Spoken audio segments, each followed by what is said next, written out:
আলাইকুম। আশা করি তোমরা সবাই ভালো আছো। লাইভ ক্লাসে তোমাদের সবাইকে স্বাগত।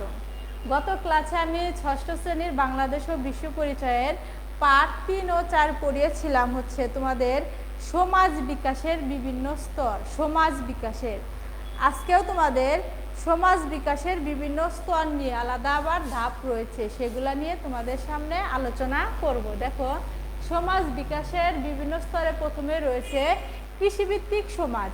আমাদের কৃষিভিত্তিক সমাজটা কেমন ছিল, সে যুগের মানুষ কিভাবে কৃষিকাজ করত, সেই বিষয়ে তোমাদের সামনে এখন আমি আলোচনা করব। তোমরা যারা আমার লাইভ ক্লাসটা দেখছো, তোমরা বাংলাদেশ ও বিশ্ব পরিচয় বইয়ের 44 পৃষ্ঠা বের করো, তাহলে আমার সাথে সাথে তোমরাও যদি বইটা দেখো তাহলে অনেক বিষয়টা তোমাদের কাছে অনেক সহজ হয়ে যাবে। তাহলে দেখো, কৃষিকাজের সূচনা মেয়েরা করলেও লাঙ্গল আবিষ্কারের পর পুরুষেরা জমি চাষের দায়িত্ব নেয়। তাহলে কৃষিকাজের সূচনা কে করে? কৃষিকাজের সূচনা করে মেয়েরা। কৃষিকাজের সূচনা মেয়েরা করার ফলেও ছেলেরা কি করে? লাঙ্গল দিয়ে সেই কৃষিকাজটা করার প্রচলন শুরু করে, দায়িত্ব নেয়। প্রথমে তারা নিজেরা কাঁধে লাঙ্গল জল নিয়ে জমি চাষ করত। এখন তো বিভিন্ন উন্নতি প্রযুক্তি হয়েছে, আগেকার দিনে কিন্তু এত উন্নতি প্রযুক্তি ছিল না। তারা লাঙ্গল কাঁধে করে নিয়ে কি করত? লাঙ্গল কাঁধে করে নিয়ে জমি চাষ করত। কালকর্মে হালের বলদের ব্যবহার শুরু হয়। লাঙ্গল ও হালের বলদ ব্যবহার করে চাষ শুরু করে উৎপাদন বাড়তে থাকে।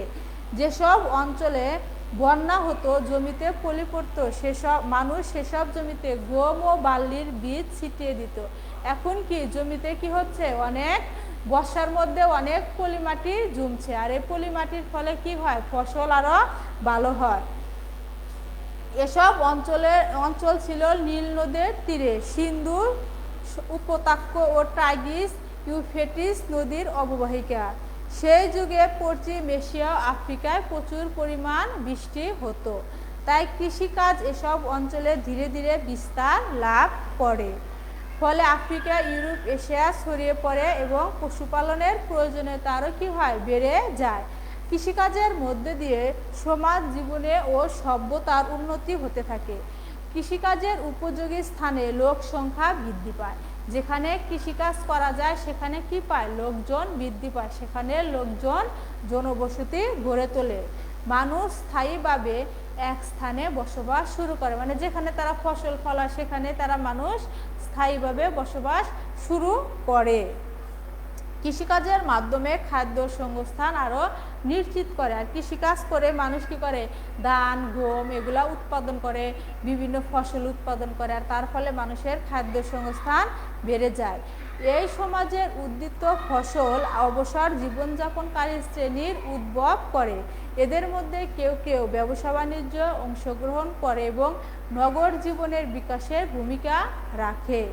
কৃষির উদ্বৃত্ত ফসল সভ্যতার সূচনা করে, আর তারা যে কৃষি ফসল উৎপাদন করে সেটা ব্যবহারের পর যতটুকু অংশ বেঁচে যায় তারা কি করে? সেটা আবার বাজারে বিক্রি করে। এইভাবে তাদের সভ্যতা শুরু হয়।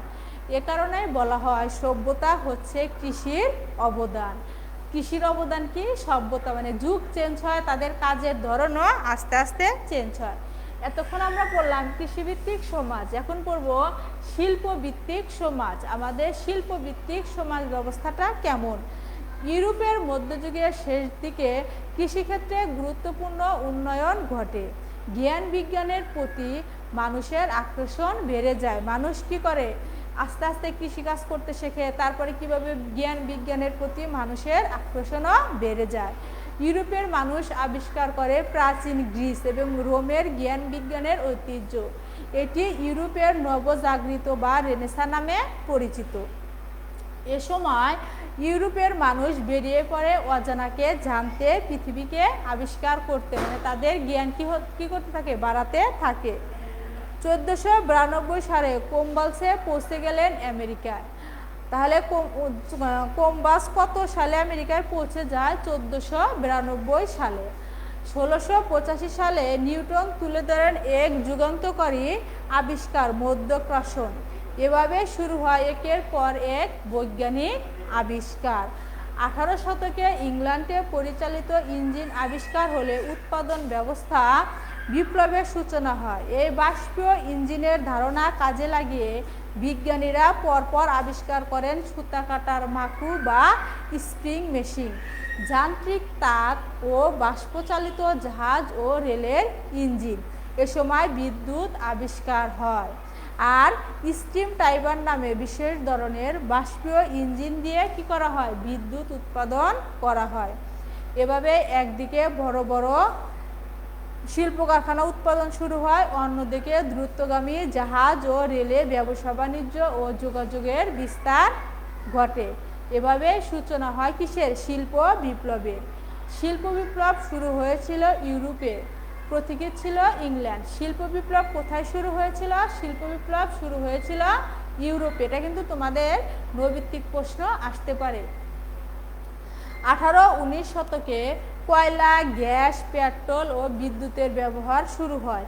19 শতকে রেল যোগাযোগ চালু হয়। কোন শতকে রেল যোগাযোগ চালু হয়? 19 শতকে। ক্রমবর্ধমান শিল্প কারখানা, শ্রম ও কাঁচামালের চাহিদা মেটাতে ইউরোপের মানুষ উপনিবেশ স্থাপন করলো, মূলত এশিয়া, আফ্রিকায়। তখন থেকে বিশ্বব্যাপী শিল্প বিপ্লবের প্রভাব পড়তে থাকে। 20 শতকে শুরু হয় বিমান, রেডিও, সিনেমা ও টেলিভিশনের ব্যবহার। এই যে এখন দেখো আমরা কি করি, সবার ঘরে ঘরে টেলিভিশন। আগেকার যুগে কিন্তু এটা কোনো মানুষ কল্পনাই করতে পারতো না যে আবার টেলিভিশন দেখা যাবে, টেলিভিশনে আবার ছবি শোনা যাবে, আবার সংবাদ শোনা যাবে। এটা কখন সম্ভব হয়েছে? শিল্প বিপ্লবের পরে এটা সম্ভব হয়েছে। তারপরে বলছে শিল্প বিপ্লব পরবর্তী সমাজ। শিল্প বিপ্লব পরবর্তী সমাজে কি হয়েছিল? শিল্পভিত্তিক সমাজে শক্তির উৎস হিসাবে মানুষ ও পশুর স্থান দখল করে নেয়। শিল্প বিপ্লব পরবর্তী সমাজের ভিত্তি হচ্ছে জ্ঞান ও তথ্য। শিল্পের বদলে তথ্য প্রক্রিয়াজাত করাই হচ্ছে অর্থনীতির মূল বৈশিষ্ট্য। সম্পত্তির মালিকদের বদলে পেশাজীবী, চাকরিজীবী ও বিজ্ঞানী, তথ্য প্রকৌশলী, সেবা, বিনোদন খাতের সাথে সংযুক্ত মানুষের গুরুত্বপূর্ণ হয়ে ওঠে। বর্তমান সক্রিয় যন্ত্র, কম্পিউটার ও মোবাইল ফোন এবং যোগাযোগের নানান মাধ্যমে যেমন ফেসবুক পৃথিবীর মানুষকে অনেক কাছাকাছি নিয়ে এসেছে। এই যেটা আমরা এখন কি করি, ফেসবুকে তোমাদের লাইভ ক্লাস নিচ্ছি, সরাসরি তোমরা আমাদের ক্লাসগুলা দেখতে পাচ্ছ। এটাই কিন্তু শিল্প বিপ্লব পরবর্তী সমাজ। শিল্প বিপ্লবের পরে এটা সম্ভব হয়েছে। বলা হচ্ছে সমস্ত পৃথিবী একটি গ্রামে পরিণত হয়েছে। আর এই প্রক্রিয়াকে বলা হচ্ছে বিশ্বায়ন। বিশ্বায়ন জিনিসটা ওটা আবার অন্য আরেকটা জিনিস, এটা তোমাদের পরবর্তী ক্লাসে বুঝাবো। বাংলাদেশের সমাজের প্রকৃতি, বাংলাদেশের সমাজ ব্যবস্থাটা কেমন? কালের অগ্রযাত্রায় আজ বাংলাদেশের সমাজ পরিবর্তন হয়ে আধুনিক সমাজ রূপ পেয়েছে। কুমিল্লার লালমাই, নরসিংদী, ওয়ারী, বটেশ্বর, চট্টগ্রাম, সিলেট অঞ্চলে বাঙালি প্রাচীন বসতির নিদর্শন পাওয়া গেছে। বাঙালির এই আদি পুরুষরা এ অঞ্চলে কৃষির সূচনা করেছিল। তখন কৃষিতে উদ্বৃত্ত ফসল পাওয়া গেছে। বাঙালিদের এই আদি পুরুষরা এ অঞ্চলে কৃষির সূচনা করেছিল। এই উদ্বৃত্ত ফসলের উপর নির্ভর করে বিকশিত হয় আরও কিছু পেশার, যেমন কারিগর, ব্যবসায়ী, শ্রমিক। কৃষিপ্রধান সমাজ কৃষিকে কেন্দ্র করে উদ্ভব ঘটে এবং নানান লোকজন, বিশ্বাস, মূল্যবোধের উৎস তৈরি হয়। তবে সমাজ বিকাশের একটি স্তরে প্রবেশ করা মানে পরবর্তী স্তর বিলুপ্ত হয়ে যায় তা নয়। তাই বাংলাদেশকে নগরকেন্দ্রিক জনগোষ্ঠীর বর্তমান শিল্পভিত্তিক সমাজ ও শিল্প বিপ্লব উত্তর সমাজও প্রবেশ করলেও তা পূর্ববর্তী ঐতিহ্যগুলোকে কিছু কিছু ক্ষেত্রে ধারণা করা আছে। তাই এখন উদ্যান কৃষি, পশুপালন কৃষি আমাদের অর্থনীতিতে বড় ভূমিকা রাখছে।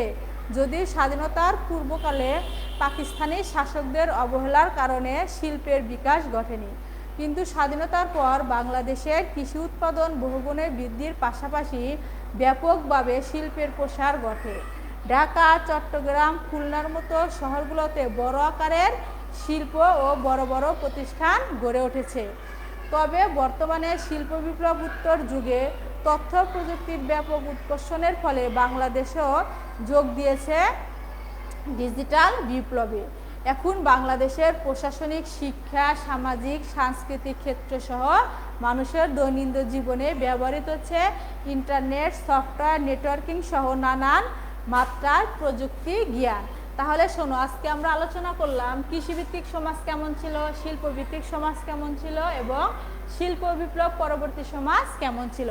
তোমরা রিডিংটা বারবার পড়বা, তাহলে সব কিছু বুঝতে পারবা এবং ছোট প্রশ্নগুলো বুঝতে পারবা। সুপ্রিয় শিক্ষার্থী, আজকে আর কোনো বিষয় নিয়ে আলোচনা করব না, পরবর্তী ক্লাসে নতুন আরেকটি বিষয় নিয়ে তোমাদের সামনে হাজির হব। সবাই এতক্ষণ ভালো থাকো, সুস্থ থাকো।